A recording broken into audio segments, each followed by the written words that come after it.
नमस्ते, मैं एजाज और आप देख रहे हैं नेशनल स्पीक्स इंडिया। दोस्तों, जहां जिस तरह से खबर आ रही थी कि नॉर्थ ईस्ट दिल्ली को लेकर के कि नॉर्थ ईस्ट दिल्ली में जो दंगे हुए थे हिंदू और मुसलमानों के बीच, जिसमें से बहुत सारे लोग मर गए थे, मारे गए थे और यहाँ तक कि बहुत सारे लोगों के अपने जान बचाने के लिए वहाँ से माइग्रेट करना पड़ा और रिफ्यूजी सेंटर जाना पड़ा।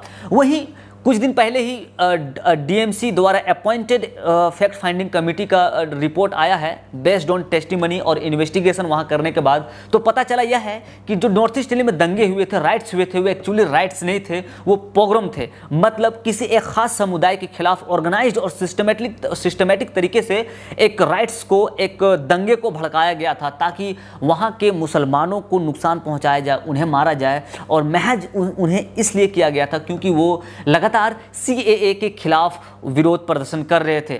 लेकिन जहां वहां पे बहुत सारे लोगों की जाने गई, इससे इतर एक मामला और आ रहा है जो फैक्ट फाइंडिंग कमेटी में टैग करके बात किया गया है कि महिलाओं के खिलाफ भी सेक्सुअली असॉल्ट किया गया है।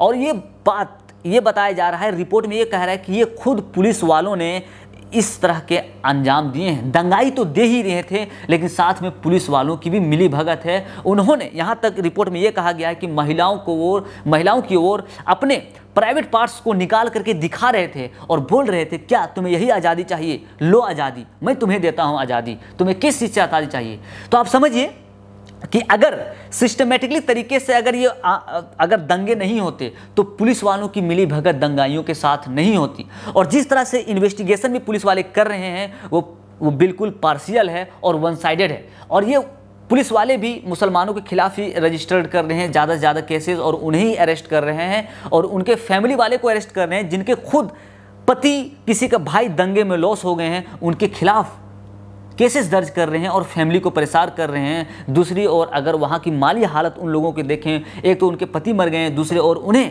अभी फ़िलहाल रेन बसेरे में रहने को मजबूर होना पड़ रहा है। लेकिन ओवरऑल जो रवैया अगर पुलिस का रहा है वो बिल्कुल निर्दयी ही रहा है। और कहीं ना कहीं जो हमारी ये पुलिस सिस्टम है, जो हमारे एग्जीक्यूटिव सिस्टम है, हमारे जुडिशियल सिस्टम है, उस पर कहीं ना कहीं जो एक ख़ास तबके हैं, माइनॉरिटी है, उनका विश्वास उठवाने का इन्होंने पुलिस वालों ने काम किया है।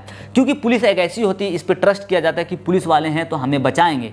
लेकिन आप क्या समझेंगे अगर पुलिस वाले ही दंगाइयों के साथ मिलकर आप पे वार करना शुरू कर दे, आपके महिलाओं पे, आपके बहनों पे, आपके बेटियों पे, वो अगर अपने प्राइवेट पार्ट्स को, अपने जेनिटल को निकाल करके दिखाए और बोले लो आज़ादी, तो आप इससे बढ़कर और बेइज्जती क्या हो सकती है, इससे बढ़ करके और लानत हमारे डेमोक्रेसी पे क्या हो सकती है। ये बिल्कुल रवांडा की घटना को याद किया जा रहा है जो 90 के दशक में हुआ था कि वहाँ पर ख़ास करके एक माइनॉरिटी कम्युनिटी के लोगों के खिलाफ किस तरह से रवांडा पुलिस ने महिलाओं का रेप किया था और जिसकी भर्त्सना कंडेमेशन पूरे ऑल ओवर वर्ल्ड में किया जा रहा था। लेकिन शायद वही सेम पैटर्न इंडिया में भी किया जा रहा है और इंडिया में भी वो नेशनल कैपिटल में भी, जो बहुत ही रिमार्केबल है। इस रिपोर्ट पर सरकार को ध्यान देना चाहिए और इसकी इन्वेस्टिगेशन इम्पार्शियली करवाना चाहिए। और यहाँ तक कि जो हमारे जुडिशियल सिस्टम है, हमारे कोर्ट हैं, कचहरी हैं, हमारे इस जुडिशियल सिस्टम को भी इन पर इंटरवीन करना चाहिए और इस रिपोर्ट को सीरियसली लेते हुए उन तमाम लोगों के खिलाफ कार्रवाई करनी चाहिए जो दंगे में लिप्त थे। अभी के लिए बस इतना ही। इस तरह के तमाम खबरों के साथ जुड़े रहने के लिए देखते रहिए नेशनल स्पीक्स इंडिया। शुक्रिया।